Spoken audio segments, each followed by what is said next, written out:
hein, parce qu'en fait, certains, eux, ont donné comme nom, il y a la famille aux Antilles, des familles aux Antilles qui s'appellent Cimarron.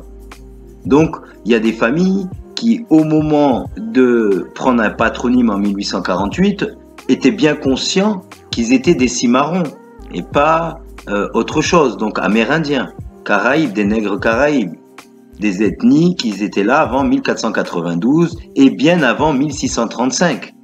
Donc, et bien avant 1642 qu'on autorise la traite négrière dans les ports français, et bien avant 1671 où vraiment la compagnie des Isles d'Amérique vraiment commence à déporter des Africains vers les Antilles et l'Amérique, mais surtout les Antilles, pour ce qui concerne les colonies françaises. Et on va dire que dès les années 1680, 1700, 1800, eh bien là, il y a effectivement des Africains qui vont se mélanger aux Cimarrons, hein, aux nègres locaux, aborigènes. Donc effectivement, quand un noir se mélange avec un noir, l'enfant sort noir. Et donc, par la suite, de toute façon, avec le glissement sémantique du mot esclave qui a été assimilé à l'africain, tous les Cimarrons et toutes les personnes créoles d'origine amérindienne ont été de toute façon assimilés par la suite et aujourd'hui encore à l'africain. On a effacé totalement les origines amérindiennes des Antillais, alors que la plupart d'entre eux, quand on regarde l'histoire, on voit que les premiers béquets sont arrivés et la plupart avaient des femmes amérindiennes Cimarrons. Et en plus, c'est pareil pour les Africains qui arrivaient, parce que les femmes africaines qui arrivaient pendant plusieurs mois, elles ne pouvaient pas procréer à cause du transport dans le bateau. Et c'est un phénomène naturel, donc pendant plusieurs mois, elles ne peuvent pas procréer. En plus, il y avait un certain nombre de morts. On voit dans les chroniques, notamment dans le voyage aux Isles du père là-bas, que des jeunes déportés d'Afrique, ou souvent des témoignages qu'ils avalaient de la terre pour se tuer à petit feu, et ils en mouraient. Donc on voit bien qu'il y a un taux de mortalité effroyable. Même il y a des anecdotes où on voit des groupes de déportés africains qui n'acceptent pas leurs conditions serviles et ils font des fois des pendaisons générales. Ils s'enfuient de la plantation, ils vont dans les bois, ils se pendent en ayant la croyance qu'une fois morts, ils retourneraient sur la terre de leurs ancêtres.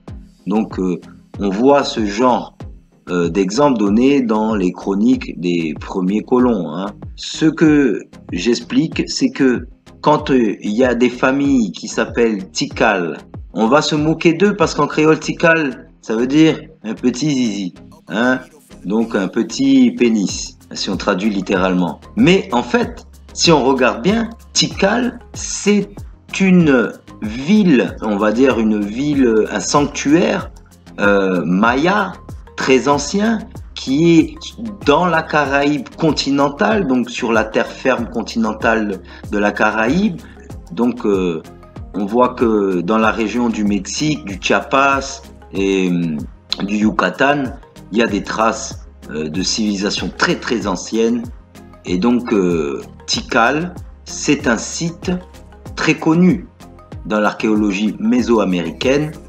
Donc on peut voir aussi que les premiers habitants de cette région-là, avant que les envahisseurs mongoloïdes arrivent, parce qu'il y a eu plusieurs vagues par le détroit de Bering, et ce que les gens ne savent pas, c'est que les invasions mongoles connues qui passèrent à Damas, en Turquie, et les Huns qui arrivèrent même jusqu'en Germanie, donc même chez les Francs, hein, et même donc en Europe, sont arrivés partout, hein, les conquêtes mongoles, c'est aussi parti de l'autre côté. Alors comme certains historiens n'acceptent pas les voyages de navigation hauturière, c'est-à-dire en haute mer, et donc qui auraient pu atteindre la Californie, le Pérou, le Mexique, par la côte pacifique.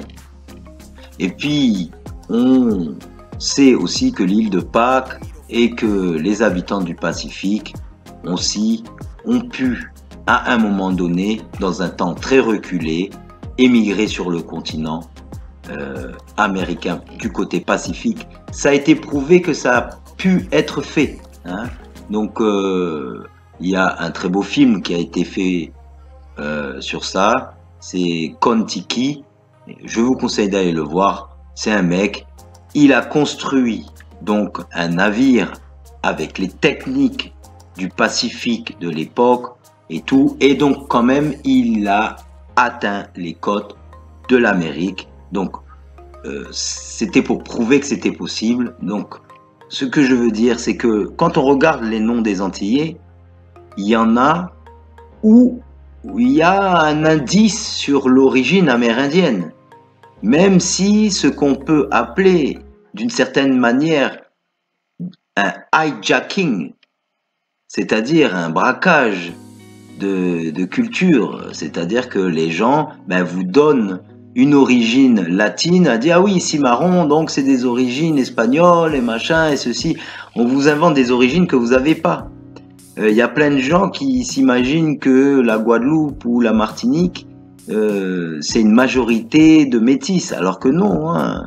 La Guadeloupe, la Martinique, surtout en Guadeloupe, il y a plus de population, mais même en Martinique, la majorité de la population n'est pas métissée. Il y a des métis, peut-être, en Guadeloupe, peut-être jusqu'à 10 ou 14% de la population, si on compte les Blancs et les Chabins, les métis et tout ça, mais en fait, la population, elle n'est pas majoritairement métissée. Moi, dans ma famille, on m'a dit que la grand-mère de mon grand-père, elle est indienne. Donc, pourquoi on n'a pas gardé aussi dans nos familles le souvenir de une grand-mère africaine?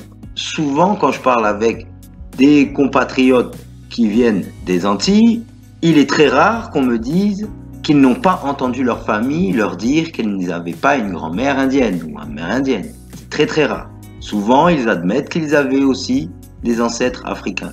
Pas toujours, et il faut les comprendre. Il y a certaines lignées d'Antillais qui n'ont pas de sang africain, et ils sont noirs, parce qu'il y avait des populations avant les déportations africaines, déjà en Amérique, qui étaient là depuis des millénaires. Donc, il faut comprendre ces gens-là et ne pas essayer de mettre tout ce groupe antillais dans une seule origine qui serait déportée d'Afrique. Et alors, vous allez avoir toujours un conflit si vous rentrez dans une logique de mettre tout le monde dans le même sac et vous êtes noirs, donc vous êtes tous africains. Là, il y a un problème parce que au niveau des familles antillaises, vous allez voir que certaines familles ne sont pas descendantes déjà de familles serviles parce qu'il y avait des libres de couleur. Donc, et même avant la première abolition de 1794. Et ils sont restés libres même après 1802, qu'il y a eu la restauration de l'esclavage, parce qu'ils étaient déjà libres avant 1794, donc ils n'avaient pas à retourner dans les habitations, dans les plantations, parce qu'ils n'avaient pas eu de patente d'affranchissement après 1794, donc avant 1802. Ce qu'il faut comprendre, c'est juste qu'en 1848, il y a des familles antillaises qui n'ont jamais été esclaves.